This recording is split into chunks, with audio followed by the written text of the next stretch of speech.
is Louise. I'm the City Pastor of Hope City Church and the Director of the Mega Centre. We bought this building. It used to be a factory 11 years ago for £200,000. It's a work in progress and I would love to show you around. Come on. This is our fantastic play centre and coffee house, and this was a direct need in the community. We're next to one of the most deprived communities in the country, and there was no childcare or playgrounds for the kids, so we thought, let's do something that could be just really beneficial for the community. So this was our very first project. Our building is on the edge of the city centre, and so it represents the city, and also it's on the edge of a very needy community. So it represents, the difficult side of life. So it's quite well positioned. If anything, a lot of people who are well heeled probably won't come to a church like this, because just on the industrial side of the city, it's not in the leafy side. So there's a bit of prejudice going on there. So we do ministry to the local community, which is just incredibly needy. A lot of people depressed, a lot of people, and so our nursery has helped them out a lot in the past. The children's centre is here to help them out, and the general atmosphere of the place is worth a lot of prescription drugs.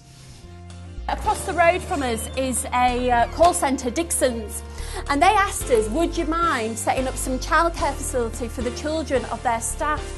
And so just through here we have that.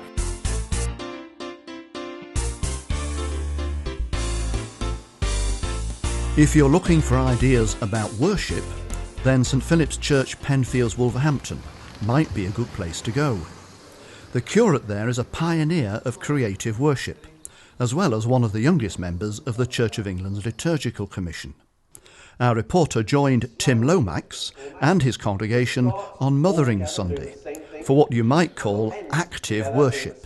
But in the middle section there will be activities.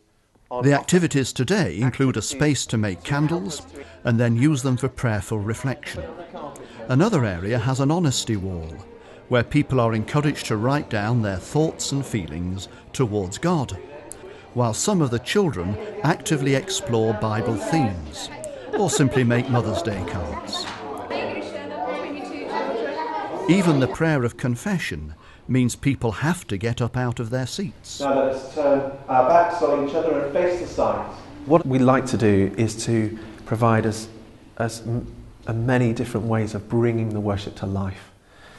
So there's various ways we could have done that. We could have got people to wash their hands. We could have put things on a whiteboard and then wipe them off.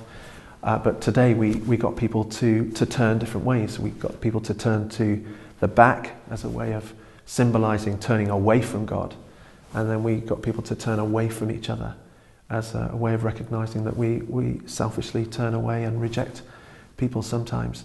And then we animated the liturgy in a third way by then turning back to the front as a way of symbolising that actually we're choosing to face God, turn back to Him, and ask for forgiveness. I think it does take a different mindset. We're not asking people to come and have worship done to them or for them. We're wanting people to come and enter into it so they feel fully involved. They want to be part of it, and for worship to engage them in ways that are appropriate to them, either in their circumstances or in ways that they engage with the world, either their learning preferences or their personality types. So by providing a different array of activities and celebrating the diversity of the community in that way, people feel then that there is a choice and that they can engage in ways that are most fitting to them.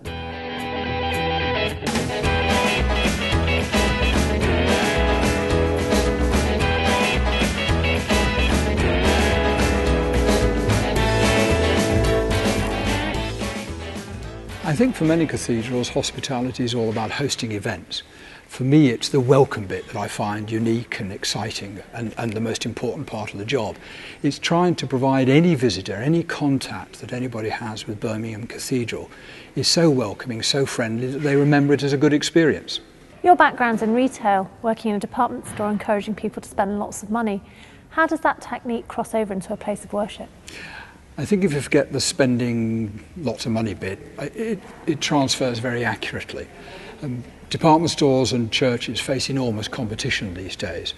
For department stores, it's all about sports, events, activities, going out for the day. For churches, it's, well, shopping on Sunday, as well as almost the same. And our role for both elements is to find ways of attracting people away from those distractions and to come and to visit us, whether it's into a store to spend money or into a church to worship God. So what kind of ideas cross over? I think there are two elements. One is the building and the other is the reception. How many of us, when we go into a building for the first time, whether it's a doctor's surgery or a hospital or a town hall or whatever, we feel nervous, we feel apprehensive. Will we know our way around? Will we be able to find out where we're going to go? Will people be friendly to us?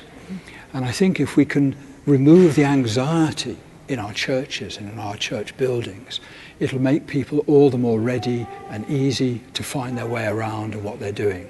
And anything that we can do to make the reception of people that much more friendly, that bit more welcome, the better. Reception is actually key. Without that welcoming atmosphere, then people aren't comfortable and the anxiety remains.